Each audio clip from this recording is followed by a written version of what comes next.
Well, it's a great pleasure to be here, and I'll just get straight into the substance of what I want to say, but I'm looking forward very much to having a discussion. This is what's happening in the United Kingdom at the moment is a very fast-changing situation, and as I'll describe, it's in a country that's on the edge of some kind of quite extensive nervous breakdown, and so what is happening and what to make of it is something which is changing by the day, and I'd be very happy to have a discussion about this. The United Kingdom is thought of as a generally conservative country that sticks as close as possible to the United States. When it has enjoyed leaders who stand out from the crowd, such as Margaret Thatcher, a Tory who was Prime Minister from 1979 to 1991, or Tony Blair, the Labour leader from 1997 to 2007, they've been especially zealous in their embrace of the US presidency. Reagan in Thatcher's case, George W. Bush in Blair's. It is as if the price of radicalism within Britain or in British politics means being even more in support of the White House than most Americans. So this is one way to measure the break in British politics, the up yours to established routines, personified in the astonishing choice of Jeremy Corbyn as leader of the Labour Party. A backbench MP since 1983, that's a backbench member of Parliament. He's an old-fashioned socialist with a long tradition of opposition to, as he sees it, Western imperialism and especially imperialist wars, who has even opposed Britain's membership of NATO. It would be hard to think of a figure who is less pro-American in all of British politics. And he is a Republican in a country that loves its Queen. He declined to sing the national anthem at a recent ceremony. One of those little things about the British state that makes the United Kingdom so quaint in the eyes of the United States, of many Americans, is the monarch's Privy Council. That's Latin for secret council.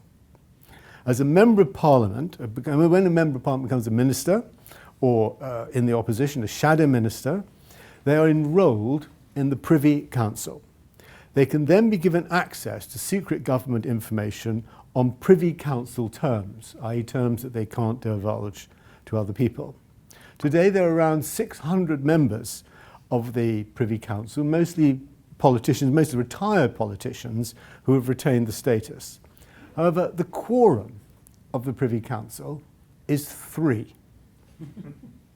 And invitations to its meetings are entirely at the monarch's or the Prime Minister's discretion. And it is, in effect, the ruling body behind Parliament. So this is very useful in an emergency.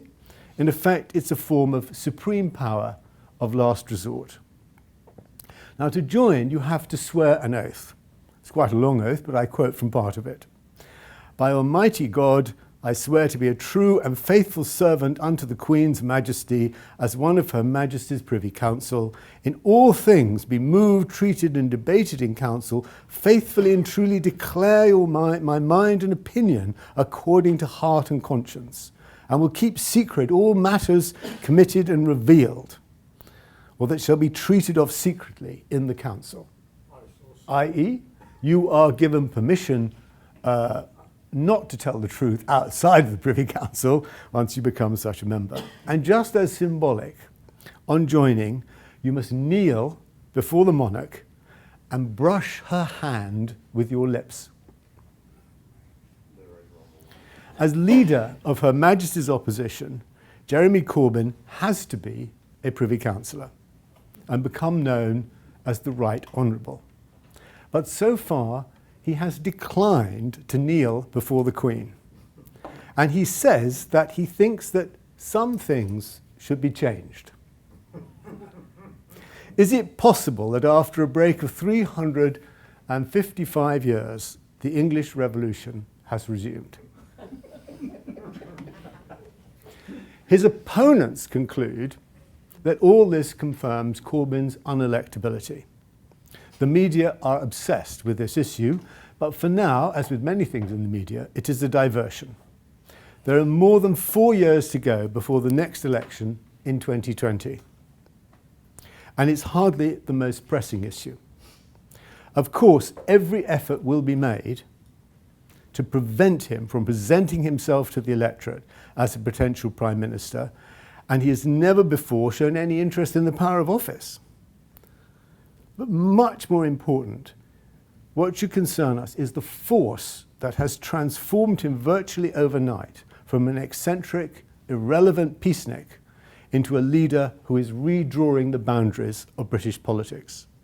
A popular storm stirred, grew, found intense renewal in the scorn and derision that were sent to it, and it blasted away the three mainstream candidates for Labour leadership that were running the Corbyn ran against. I'm going to call this force the democratic insurgency, for it deserves a name. Its demand is for a politics of integrity, and this demand matters far more than Corbyn's actual politics or his personal integrity.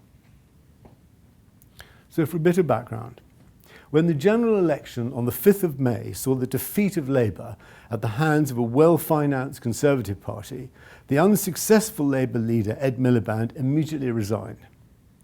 This triggered a 3-month period for his would-be successors to campaign to replace him in an election which took place in September, about a month ago. Candidates have to be an MP and have to be nominated by at least 35 of their fellow members of Parliament, and this is a check to ensure that only a small number are qualified to enter the race.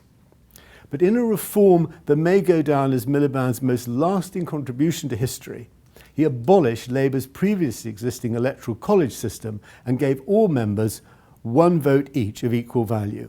In addition, in order to encourage public engagement, anyone on the electoral register as a voter could either join the Labour Party or register their support for the Labour Party for a mere £3, that's less than $5, and then also join in the election for leader.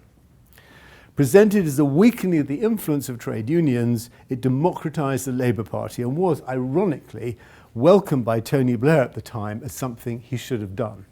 He is now appalled at the consequence.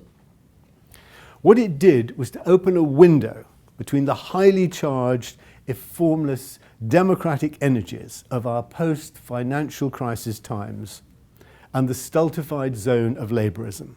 It was like a vacuum sucking in air.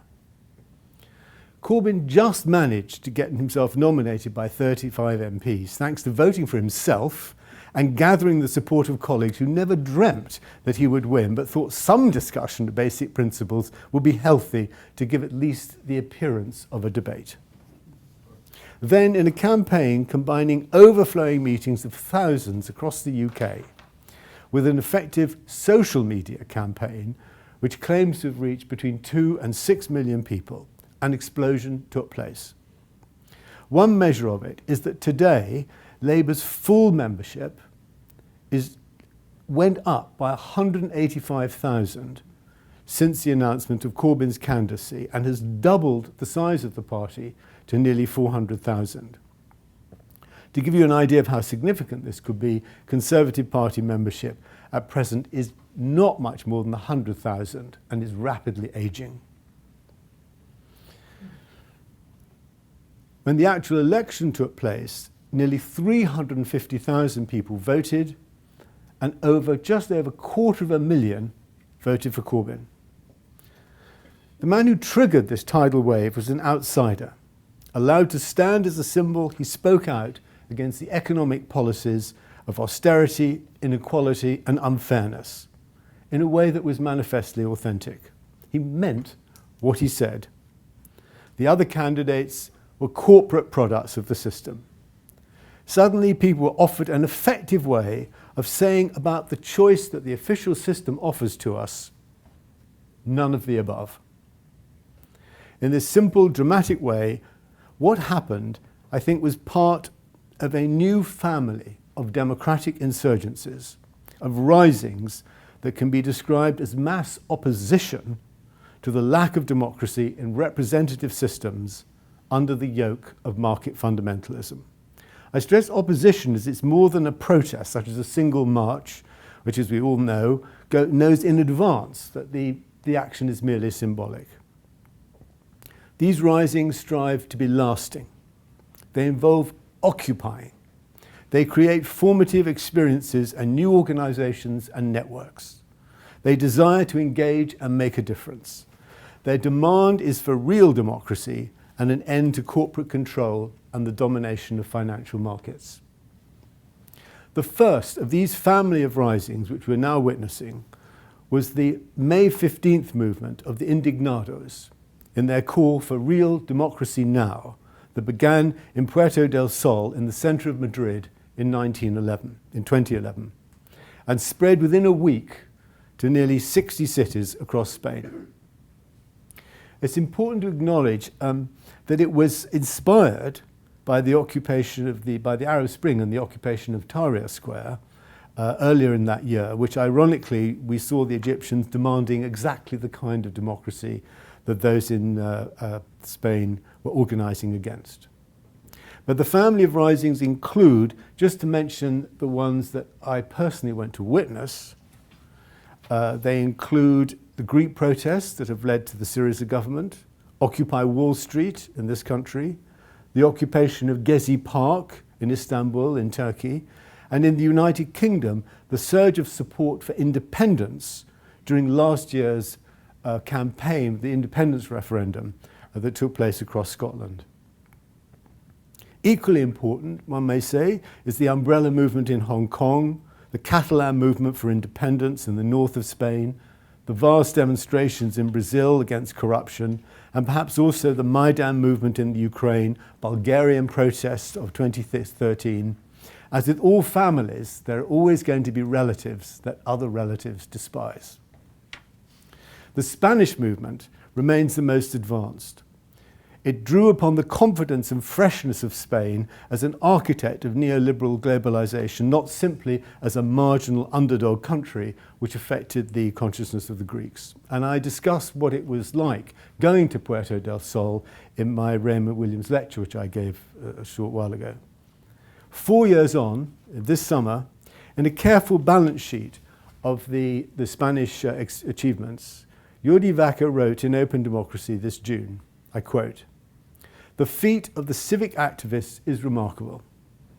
From a protest movement notable for its lack of visible leaders, a cohesive program, or a shared strategy in 2011, they went on to generate innovative, participatory, democratic processes and to fight the party system they had criticized in elections, winning the top positions in large cities 4 years later." And that's a reference to the fact that Barcelona and Madrid now have mayors that are drawn from the M15, the May 15th movement. In Britain today, the Corbyn movement is sneered at by most experienced commentators for its merely oppositional character. As it's English, it does include a self-indulgent hooligan element, which the Spanish, with their recent experience of the Civil War, abjured. But the spirit of insurgency is the desire to make a difference, to influence, and to eventually govern.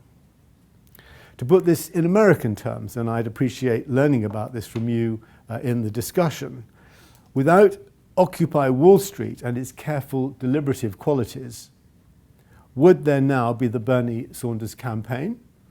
And without that campaign, will Hillary Clinton have come out against the TPP treaty? This quality of practical influence, which I think we're now seeing, was built in my experience of going to Wall Street, into the quality of the Occupy movement. In Britain, many who were profoundly disenchanted with the experience of seeing our democracy stolen seized the chance to steal it back. Precipitated almost by accident, a movement arose that has occupied not a square in a capital city or a financial centre, but something more interesting, one of the two main political parties. In class terms, it's a movement mainly of the middle classes in England. Older activists who left the Labour Party, often over its support for the Iraq War, returning to take their party back, and younger ones who are angry, educated members of what we call the precariat, faced with the future of debt and insecurity. Their predominance in the country's official opposition poses all sorts of tactical and strategic issues for which no one is prepared, but which boil down to this. Will the insurgency be capable of developing its open, democratic spirit from the vantage point at the heart of the system? Or will it be obliged to become an arm of the party, used to legitimate the imposition of the party's will on his colleagues, and thereby find itself a prisoner of the profoundly undemocratic Westminster system? Will the democratic insurgency discover that occupying a political party is a springboard or a trap? In an important book about the coming of postmodernism, Paul Mason, who I think came here to discuss some of the arguments in it, says everything today is pervaded by a fight between hierarchy and network. He argues that this conflict is the defining contradiction of our time. Network opens up the possibility of freely accessible abundance. Hierarchy is the form monopolies, banks and governments seize as they struggle to maintain control over power and information. Nothing is more hierarchical than a Westminster-based political party formed by its winner-takes-all voting system. It will be amazing if the spirit of the network can prevail in the inhospitable environment of the UK's political system. But the clash that will now unroll between these two forms of politics is indeed as epochal as Mason's contrast suggests. Now, I've described the rise of Corbyn as the outcome of a protoplasmic democratic energy, and I've tried to look at the nature of that energy and define it as part of a family of democratic insurgencies. I now want to look at the vacuum, or come to this vacuum, namely the nothingness of Westminster social democracy, kind of Sartrean nightmare.